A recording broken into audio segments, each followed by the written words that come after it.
Perumpamaan tentang talenta. Sebab hal kerajaan sorga sama seperti seorang yang mau bepergian ke luar negeri, yang memanggil hamba-hambanya dan mempercayakan hartanya kepada mereka. Yang seorang diberikannya 5 talenta, yang seorang lagi 2, dan yang seorang lain lagi 1, masing-masing menurut kesanggupannya, lalu ia berangkat. Segera pergilah hamba yang menerima 5 talenta itu. Ia menjalankan uang itu, lalu beroleh laba 5 talenta. Hamba yang menerima 2 talenta itu pun berbuat demikian juga, dan berlaba 2 talenta. Tetapi hamba yang menerima 1 talenta itu pergi dan menggali lubang di dalam tanah, lalu menyembunyikan uang tuannya. Lama sesudah itu, pulanglah tuan hamba-hamba itu, lalu mengadakan perhitungan dengan mereka. Hamba yang menerima 5 talenta itu datang, dan ia membawa laba 5 talenta. Katanya, "Tuan, 5 talenta Tuan percayakan kepadaku. Lihat, aku telah beroleh laba 5 talenta." Maka kata tuannya itu kepadanya, "Baik sekali perbuatanmu itu, hai hambaku yang baik dan setia. Engkau telah setia dalam perkara kecil, aku akan memberikan kepadamu tanggung jawab dalam perkara yang besar. Masuklah dan turutlah dalam kebahagiaan tuanmu." Lalu datanglah hamba yang menerima 2 talenta itu. Katanya, "Tuan, 2 talenta Tuan percayakan kepadaku. Lihat, aku telah beroleh laba 2 talenta."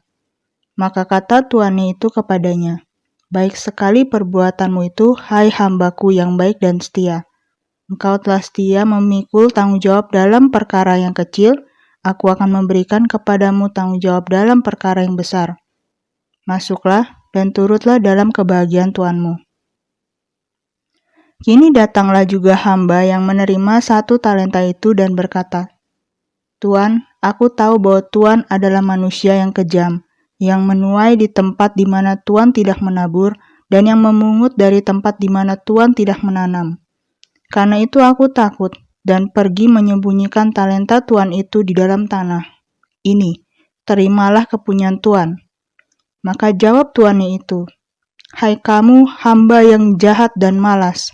Jadi kamu sudah tahu bahwa aku menuai di tempat di mana aku tidak menabur, dan memungut dari tempat di mana aku tidak menanam. Karena itu sudahlah seharusnya uangku itu kau berikan kepada orang yang menjalankan uang, supaya sekembaliku aku menerimanya serta dengan bunganya. Sebab itu ambillah talenta itu daripadanya, dan berikanlah kepada orang yang mempunyai 10 talenta itu. Karena setiap orang yang mempunyai, kepadanya akan diberi, sehingga ia berkelimpahan. Tetapi siapa yang tidak mempunyai, apapun juga yang ada padanya akan diambil daripadanya. Dan campakkanlah hamba yang tidak berguna itu ke dalam kegelapan yang paling gelap. Di sanalah akan terdapat ratap dan kertak gigi." Kita mungkin pernah mendengar perumpamaan tentang talenta dalam Matius 25 ayat 14-30. Seringkali perumpamaan ini dikaitkan dengan bagaimana seharusnya kita menyalurkan bakat kita dalam bentuk pelayanan. Tetapi ketika saya merenungkan kembali perumpamaan ini, ada beberapa hal baru yang saya dapatkan. Yang pertama, perumpamaan ini dimulai dengan bagaimana seorang tuan yang mempercayakan hartanya kepada hamba-hambanya. Jadi sebenarnya semua talenta itu milik sang tuan, dan dia berhak melakukan apapun yang dia pandang baik terhadap hartanya. Tetapi ia mempercayakan itu kepada hambanya. Mungkin seringkali dalam hidup kita lupa bahwa semua talenta yang kita miliki hari ini sebenarnya milik Tuhan, dan Tuhan percayakan kepada kita untuk kita kelola. Jadi bukankah wajar jika kita bersyukur kepada Tuhan dan mengelolanya dengan penuh tanggung jawab? Kedua, Tuhan tersebut mempercayakan kepada setiap hambanya menurut kesanggupannya. Dengan kata lain, jika Tuhan mempercayakan kita dengan talenta tertentu, sebenarnya kita punya kesanggupan untuk mengelolanya dengan bertanggung jawab. Yang tersisa hanyalah soal kemauan kita. Kita mungkin sudah sering mendengar bagaimana yang dipercayakan 5 talenta berhasil melipat gandakan apa yang dipercayakan kepadanya hingga menjadi 10 talenta, atau yang 2 talenta hingga menjadi 4 talenta. Tapi pernahkah kita menyadari bahwa yang dipercayakan 5 talenta itu memiliki tanggung jawab yang lebih dan membutuhkan lebih banyak upaya juga untuk mengelola talentanya. Mungkin dalam hidup kita, terkadang kita merasa iri. Kenapa orang lain kelihatannya lebih hebat, lebih diberkati daripada kita? Tapi mungkin kita lupa bahwa semua itu datang dengan tanggung jawab yang lebih besar pula. Bagaimana dengan kita? Jika kita dipercayakan 2 talenta, sudahkah kita mengupayakan keduanya dengan bertanggung jawab hingga itu berlipat ganda menjadi 4 talenta? Atau mungkinkah sebenarnya masih ada 1 talenta yang kita kubur, hanya karena kita malas mengelolanya?